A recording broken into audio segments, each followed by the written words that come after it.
Well, hello. This is a review for chapters 1 through 8, our first exam in Marketing 351.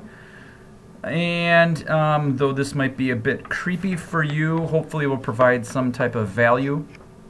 And it will be short. And it's a general overview following the review guide, which I actually have in my hand, which is what the exams or the exam will come from. But again, it's a general overview, and some of the detail, of course, you're going to have to dig into. But we'll just start basically with our general definition of marketing, which is to create, communicate, and deliver a message of value. The key in that definition is the value proposition. What are people willing to give up money in order to get something of equal or greater value?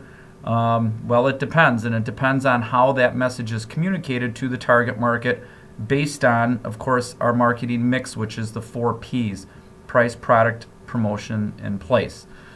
Starting through the review guide, chapter 1, the marketing concept, of course, is a way of viewing how marketing goes about its business, its strategic function. The marketing concept is related to the marketing orientation, which is looking at customers' needs and wants first, and then building the product around that or the service around that, rather than the old model, which was the Field of Dreams model. There are several different marketing philosophies that one could operate under. The production model, which is more of a transactional model, is old.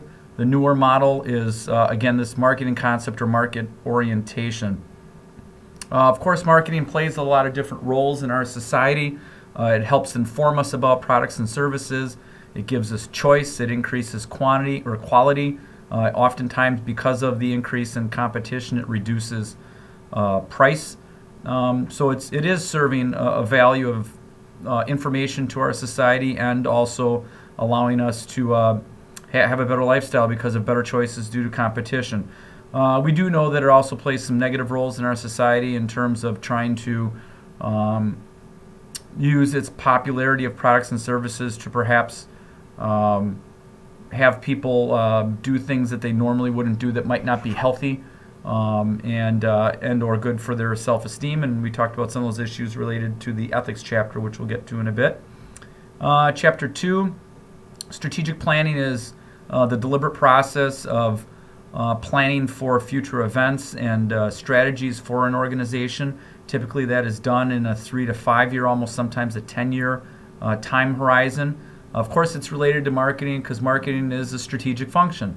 That planning occurs with the other departments of an organization that are strategic in nature, such as human resource, information technology, management, finance, and accounting. And along with marketing, the strategic plan typically starts with the mission, vision, and values of the organization, and everything else rolls down from that. Within the marketing context, the strategic plan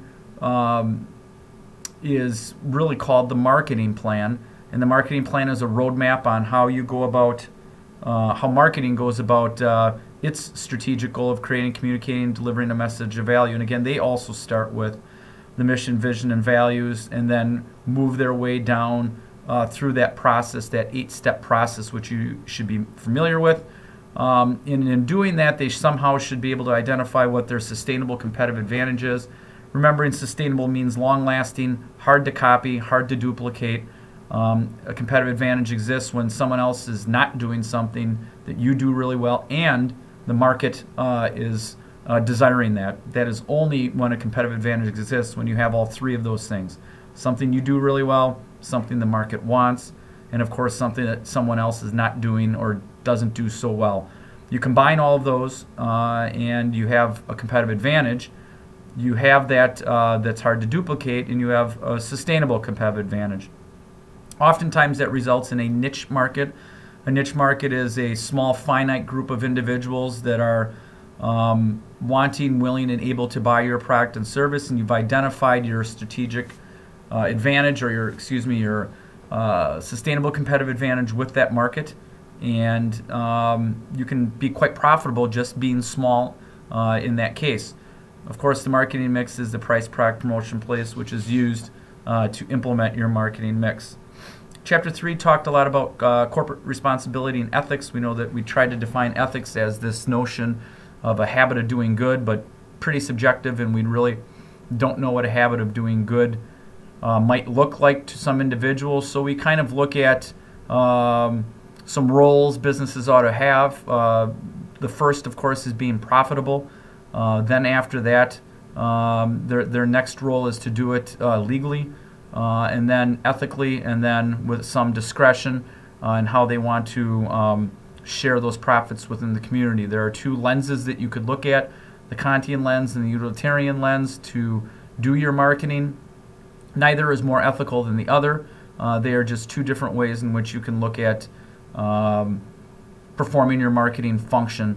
And it's apparent that some business models, like Abercrombie & Fitch, try to use, let's say, sexuality to capture the attention of especially young girls. Some could argue that that is unethical. Others certainly could argue that it is ethical, and it depends on what frame of lens you're looking at. Chapter 4 talked about how marketing deals with the environment outside the business organization. So when they're doing their strategic function of creating, communicating, delivering a message of value, they have to look at the external environment. The external environment, again, is things that individuals can't do much about in the organization, but they certainly can react to them, plan for them, and look forward into the future on how those might react, such as political, legal, regulatory, competition, the economy, social or societal change, demographic changes, and technology changes, and how they deal with those within the marketing mix is important to the survival of an organization and having a sustainable competitive advantage. Chapter 5 didn't spend a lot of time on it, but we recognize that the global marketplace is indeed real, that all businesses actually are global in nature, because we're looking at not just who we sell to, but how we procure our product, how we distribute our product, where we might get ingredients from, where our services might come from. All of those things really go into global marketing, because it relates in some cases to the price, which is part of the marketing mix. We also know that the marketplace now is deep and wide, and because of technology and communication advancements, the marketplace easily can go outside the borders of a country, and the most simple way would just be to export your product. We know that the most difficult and involved way is direct investment, and there's some options in between. And again, make sure that you understand the advantages and disadvantages of global marketing as we talked about in class and in the text. Chapter 6 talked about the decision-making cycle. We all go through this, whether it's for a small little purchase or it's a large purchase. We do go through these steps. Sometimes we stop and we don't make a decision, but the decision-making cycle has us recognize a problem, search for alternatives, evaluate those alternatives, choose, buy, and then finally evaluate that decision. Those 5 steps are influenced through 4 main categories of culture, society, technology, individual, and psychological. So the 4 influencing factors at each one of those steps, again, are cultural, societal, individual, and psychological. Marketing and creating, communicating, and delivering a message of value can indeed play a role in each one of those steps to influence and persuade individuals to pay attention to us and choose our product rather than someone else's. We know that if you're not one of the few choices, typically people don't even consider you because they don't know you exist. That's called being in the evoked set.